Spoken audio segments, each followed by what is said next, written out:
Et formidable accélération pour Jordan Sarrou. Jordan Sarrou avec toujours Victor Koretsky dans son sillage. Jordan Sarrou qui fait l'écart. Il va peut-être s'imposer à nouveau ici sur le Roc d'Azur. Jordan Sarrou, attention le retour. C'est Peter Pruis. Jordan Sarrou.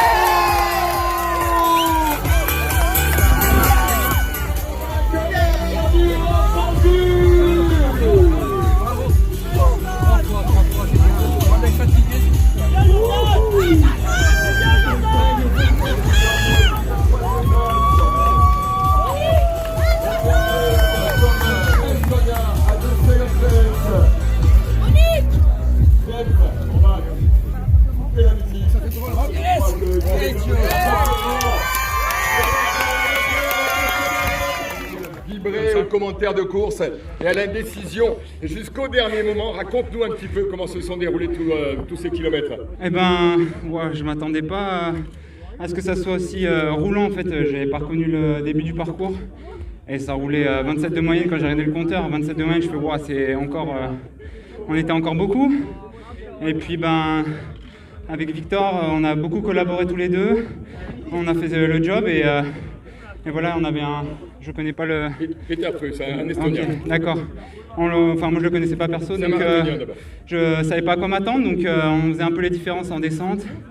Dès que c'était tonique aussi, on faisait un peu les différences et puis il est revenu sur les parties vraiment roulantes où il fallait mettre de la puissance. Donc voilà, et puis à l'arrivée, je suis passé un peu devant et puis j'ai pris les devants à 300 mètres de l'arrivée. J'ai dit vas-y tu mets tout et voilà, ça a marché. Ça a marché. Ça fait quoi à nouveau de franchir la ligne d'arrivée du Roc d'Azur? On dit jamais 203, c'est fait, donc je suis trop content. Voilà, une ovation s'il vous plaît pour Jordan Sarrou. Continuez. Ça c'est bien. On va le faire après. Écoutez Julien Absalon, quelques mots. Jordan clôture super bien la saison, il a vraiment bien roulé toute la saison, une belle régularité du début à la fin, il le prouve jusqu'à cette dernière course de l'année. Là.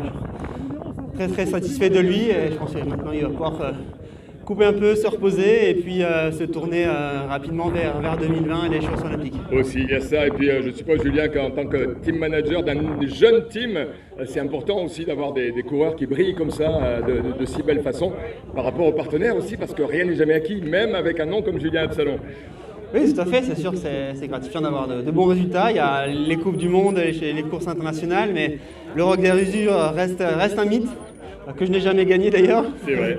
Donc première Roc d'Azur en tout cas pour le team Absolute Absalon. Très bien, merci Julien Absalon. Merci. Continuez, t'as 2 petites minutes ou... Ok, alors Julien, évidemment, ça clôt magnifiquement la saison, sans doute. Oui, super, c'est vrai que top.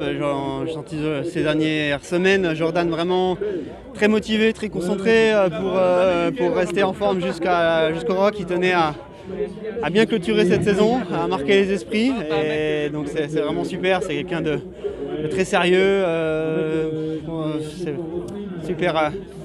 super gars, il m'a étonné vraiment tout le long de la saison par sa détermination, son mental et son sérieux. On a cru comprendre que même après le test event, il n'avait pas débranché, il était déjà quand même dans l'option Roc d'Azur avec des grosses ambitions ici.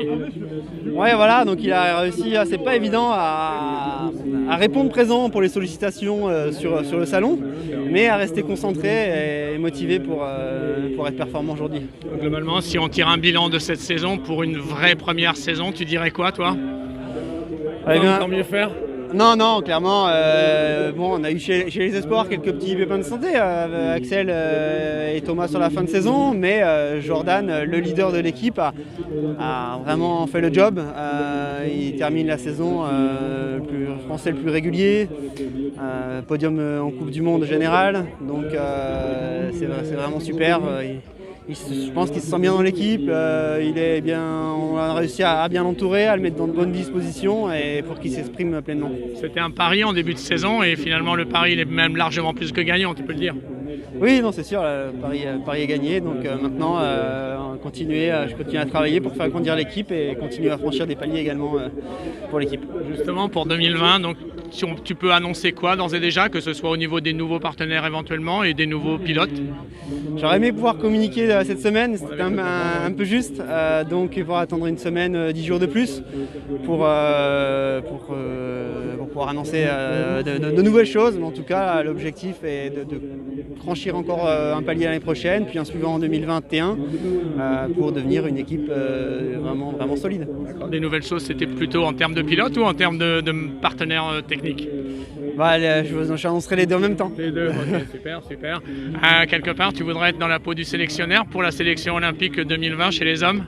J'aimerais pas du tout être à sa place. Bon, après, le sélectionneur et l'entraîneur national ne sera heureusement pas tout seul pour choisir. Les deux pilotes, c'est en tout cas un casse-tête énorme parce que comment c'est déterminé. Ils sont les quatre très proches l'un de l'autre. Il y a des critères, des minima qui ont été mis en place et pour l'instant, deux pilotes les ont atteints, les ont décrochés. Mais par exemple, Jordan fait une saison exceptionnelle, une régularité exceptionnelle. Donc ça va vraiment être très dur de choisir. Et malheureusement, il y aura des déçus parce que 2 places, c'est pas assez pour une nation comme la France. Tu vas changer des choses au niveau de l'intersaison, justement dans la perspective évidemment de la qualification pour les JO? Oui, Jordan forcément va devoir se concentrer pour décrocher sa sélection lors de la première manche de Coupe du Monde à Nové Mesto. Donc il y aura un pic de forme programmé pour Nové Mesto, la première manche de Coupe du Monde. Okay, super, merci beaucoup et bravo, félicitations.